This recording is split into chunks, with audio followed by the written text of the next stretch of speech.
C'est parti pour le dernier épisode de l'exemple 2 dans lequel on étudie la courbe paramétrée suivante.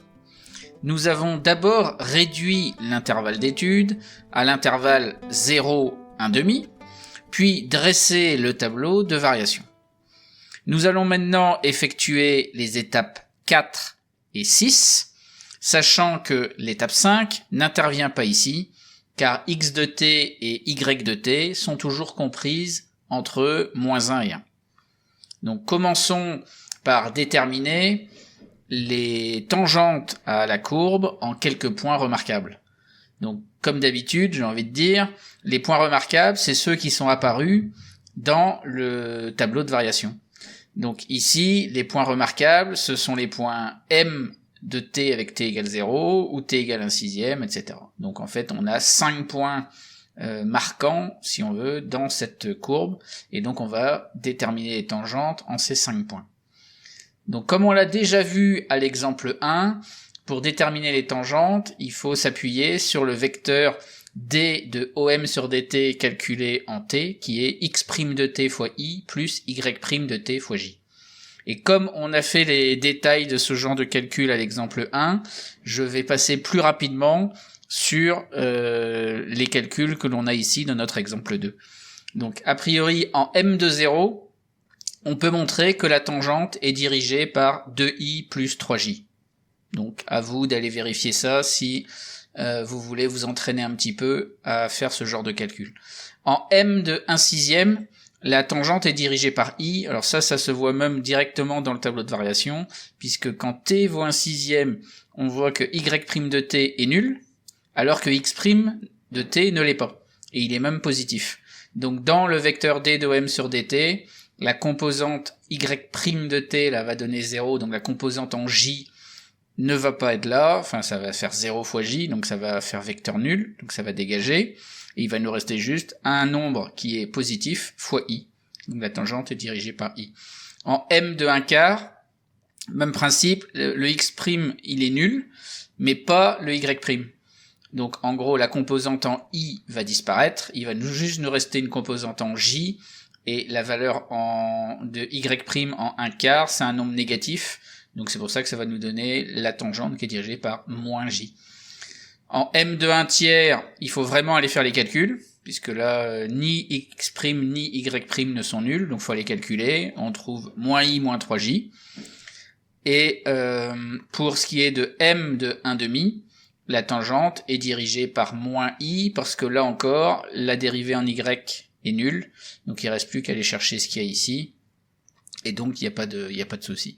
Alors peut-être faire attention quand même, quand j'ai dit ici que les calculs donnent -i moins 3j, peut-être que d de m sur dt calculé en 1/3 est un vecteur qui est collinéaire à -i moins 3j, à vérifier par le calcul. Et pareil ici évidemment pour m de 0, faut aller vérifier ce que donnent les calculs. Bien, alors ceci étant dit, on a maintenant, donc pour les 5 points, les tangentes calculées, donc maintenant on va pouvoir aller faire le tracé de la courbe.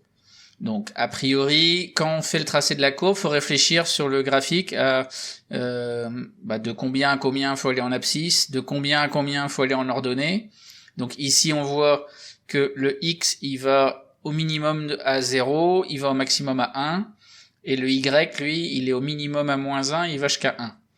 Donc on pourrait se dire que le y, lui, il faut qu'il y ait de la place sur votre dessin, si on veut, pour aller de -1 à 1, et on pourrait se dire qu'en x, en fait, on pourrait se contenter de 0 à 1, donc toute la partie de gauche ici, dans les x négatifs, on pourrait se dire qu'il n'y a pas besoin de la tracer.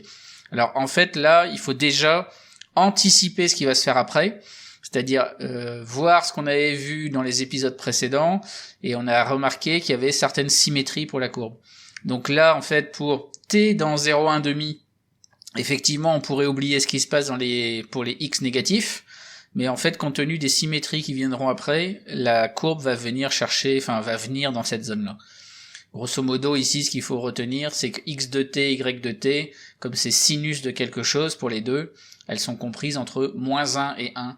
Donc en abscisse, faut garder de la place entre -1 et 1. En ordonnée, faut garder de la place entre -1 et 1. Donc maintenant qu'on a fait ce constat-là, on va vraiment placer les points remarquables, donc on s'appuie sur le tableau de variation, on place les points remarquables. Donc le point de coordonnées est 0, 0, le point de coordonnées est racine de 3 sur 2, 1, etc. Et donc ça va nous donner tous ces points-là. Ensuite, une fois qu'on a donc placé tous les points, on va retrouver les résultats sur les tangentes, on place les tangentes et donc les vecteurs tangents dont l'origine du vecteur donc placée à l'origine du point considéré, et une fois qu'on a fait ça, on est en mesure d'aller tracer la courbe. Donc maintenant, on utilise, comme on l'a déjà fait précédemment, comme x est croissant, c'est-à-dire que l'abscisse prend des valeurs de plus en plus grandes, donc ça veut dire que les points de la courbe vont aller vers la droite, et comme y, lui, prend des valeurs de plus en plus grandes à partir d'ici, du point 0, 0, ça veut dire que les points vont aller vers le haut.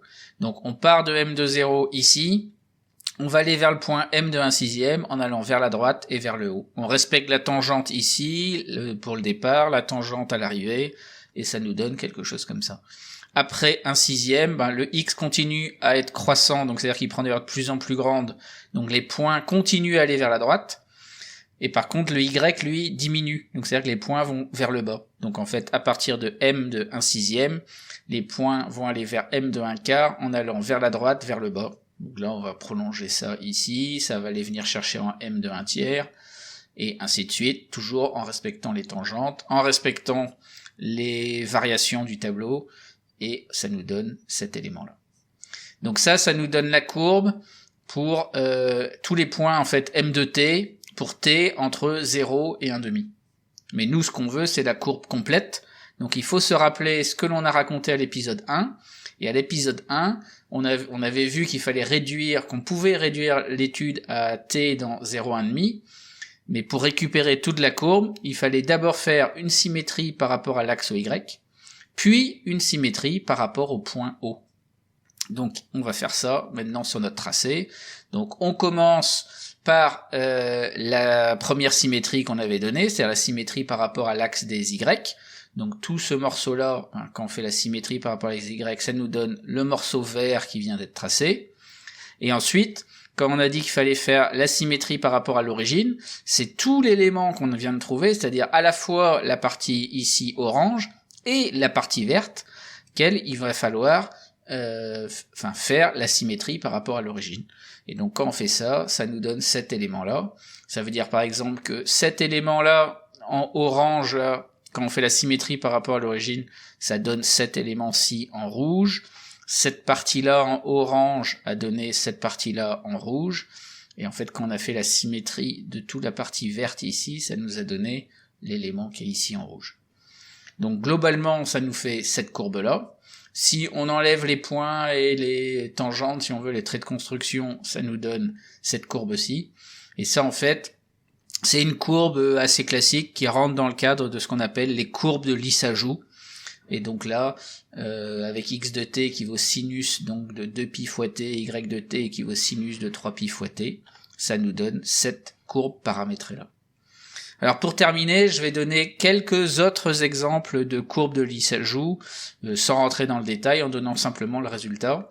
Donc on commence par la première, où en fait par rapport à l'exemple que j'ai traité ici, j'ai juste enlevé pi dans la définition de x de t et de y de t, et on constate que ça donne exactement la même chose. Donc évidemment, si on avait des réductions d'intervalles d'études, etc. à faire, ce serait pas tout à fait les mêmes que ce qu'on a fait à l'exemple 2, mais pour autant, le résultat est vraiment le même. Si maintenant, à la place de 2 et 3, là, dans les sinus, on met 3 et 4, et ben ça nous donne cette courbe-ci, un petit peu plus compliquée que la première.